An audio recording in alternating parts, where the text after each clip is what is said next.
you mentioned that there's 40 million views of the reality show. I think there's 7 billion some odd social media followers across the platforms. How are you building this business differently, and how do those numbers help you build this business differently? Well, first of all, the minute that I saw this, I knew that it was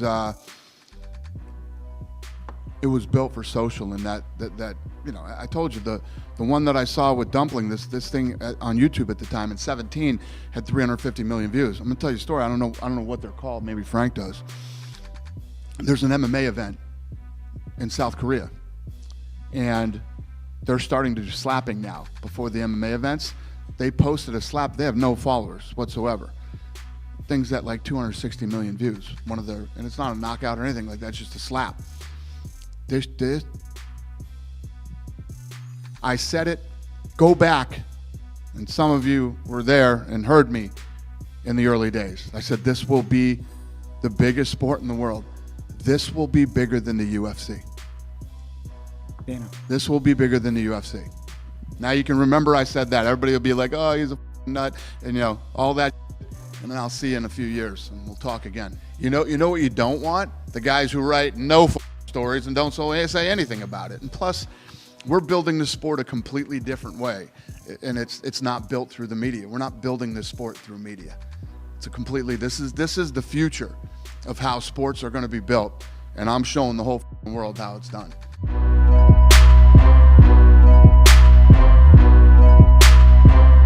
Proashka has a crazy, unusual style. You never know what he's gonna do.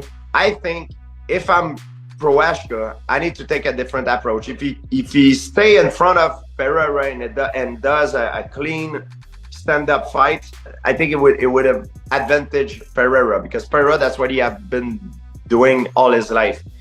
I think he need to make a dirty fight. Proashka need to clinch, to try to take down elbows, spinning stuff, like karate stuff that he at his best. Like, he's very good at doing like wild stuff. So depending on who you think will be able to dance his dance, will be probably the winner.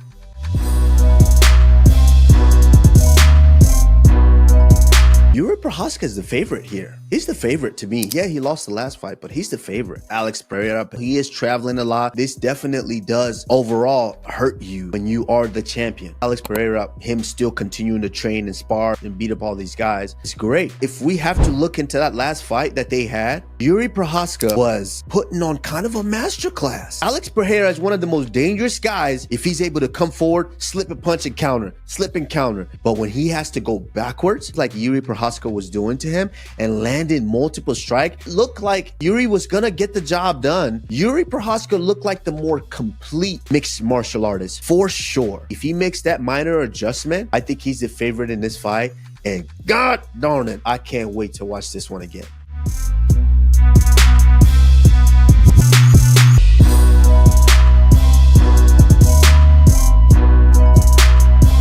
I watched the sparring with you and the K1 dude, right? Oh, the Japanese man. Yeah, the little K1 dude. But I mean, that's not the first time. I mean, the sparring, and I mean, I know you. No, bro, let me tell you, I have all the rounds. That motherfucker came to fight me. So understand, you guys. Understand. Is that what led to like the overhand hammer? Oh, dude, understand. You were just throwing it off. Understand something about me.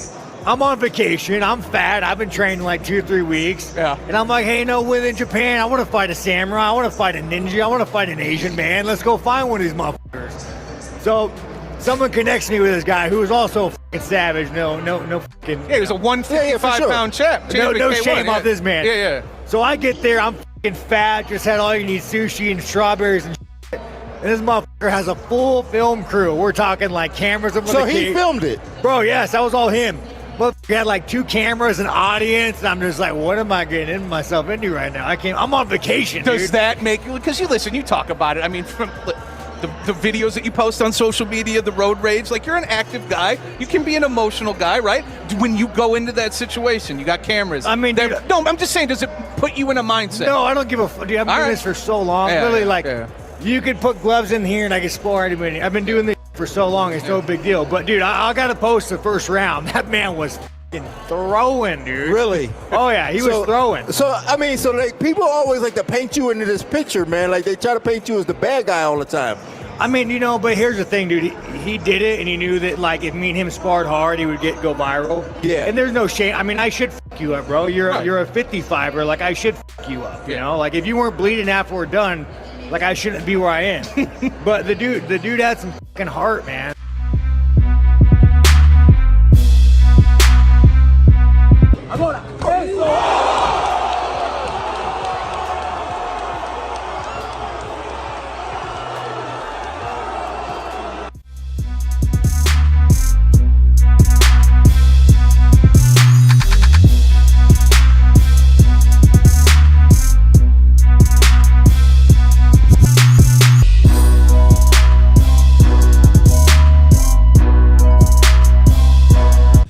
Okay, guys, I have a confession to make.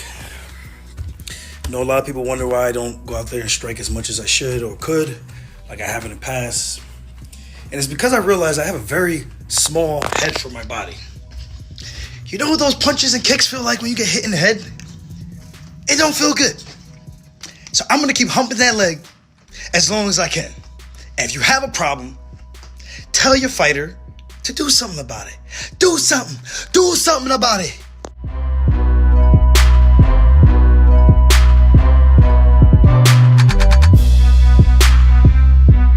How do you feel about boxing right now? UFC and boxing are very different, right? A lot of people are going, boxing is dead. Boxing is not dead, but boxing is not as exciting as it was. And now it seems as though the best won't fight the best. So what they're trying to do in Saudi Arabia maybe is they buy all the boxing promotions up and create the UFC of boxing. Then I think you get only the best fighting the best.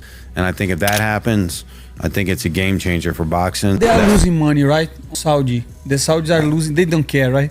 I won't say they don't care. Yeah, they're spending a ton of money, but I think they have a game plan for it.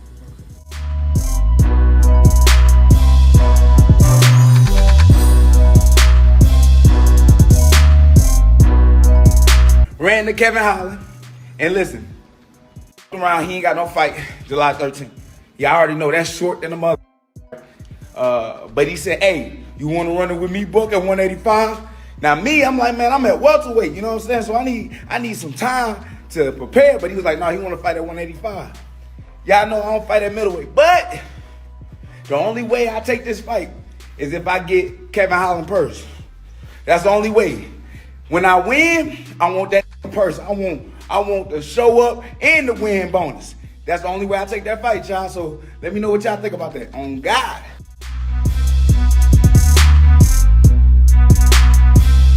So, you know, the original injury that took him out for this long term was a broken shin bone. And he had surgery, recovered from that, started prepping for a comeback fight. And I believe what I'm hearing is it's a toe that got broken. And I don't know the extent of that. To me, a pinky toe getting broken, maybe you don't pull out of an international fight card week, but maybe ligaments got torn, maybe he needs surgery. I don't know the full in-depth detail of the exact injury. So he could be back quick, or if he needs surgery, we'll see. Just looking at his career and the things he's accomplished, the man has a strong mindset. If he commits himself to being the best he can, if his body allows him to be the best he can, I think he's going to come back strong. Do we see the vintage Conor? I'm not sure, but we're going to see a very dangerous man who's hungry for a win and who needs a win if he does come back.